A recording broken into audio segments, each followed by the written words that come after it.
Canadian teenager Victoria Mboko is off to the third round of the French Open. The 18-year-old from Burlington beating Germany's Eva Lise yesterday 6-4, 6-4. Despite being broken 3 times, she converted 5 break chances of her own and is yet to drop a set in the tournament, including 3 matches in qualifying.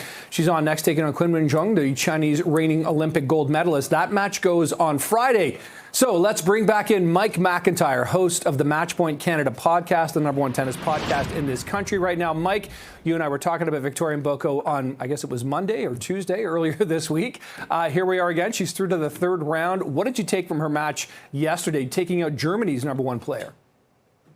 Yeah, I guess something big must be happening in Canadian tennis. We're talking twice in 1 week, Nick. So great to be back and wonderful to see Vicky Mboko having a terrific tournament here so far. It's incredible. She started the season ranked outside the top 300 in the rankings, and now here she is. As a result of making the last 32 in Paris, she's going to be into the top 100, which is going to open a lot of doors for her moving forward this season. But what I'm seeing from her in Paris is just total confidence. And even though she's into the third round, she's already won 5 matches, if you include her qualifying matches, without dropping a set. So she's playing some big game tennis. She's delivering on the promise that we've known she's had for some time in Canada. Didn't realize it would happen this soon, but she's definitely an opponent that nobody's going to want to face right now, including the 8th-seeded Qinwen Zheng, who you mentioned is her next opponent here at the French Open. Are you, Mike, and I don't mean to use exaggeration or hyperbole, but are you getting any kind of like Boris Becker vibes from Wimbledon back in the sort of mid-'80s? Do you feel that?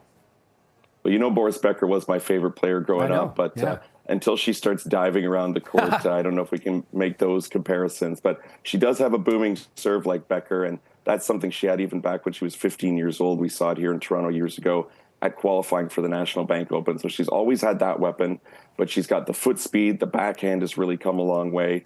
And Coco Gauff, the world #3 player, played her earlier this year and said that Mboko reminds her a lot of herself. So she's getting some high praise from some of the best players in the sport too.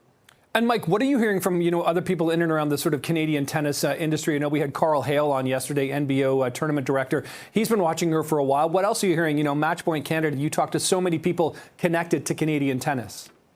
Well, we had Vicky on the podcast back in February for a lengthy discussion about what's finally clicking for her this year. And when I say finally, I mean she's only 18 years old, but she's had this promise for a while. And she said she's finally playing healthy, so that's a huge difference, of course. She took a little bit of time away from the Tennis Canada family, if you will, but she's back with it now, getting some great coaching from them as well and leaning on their resources.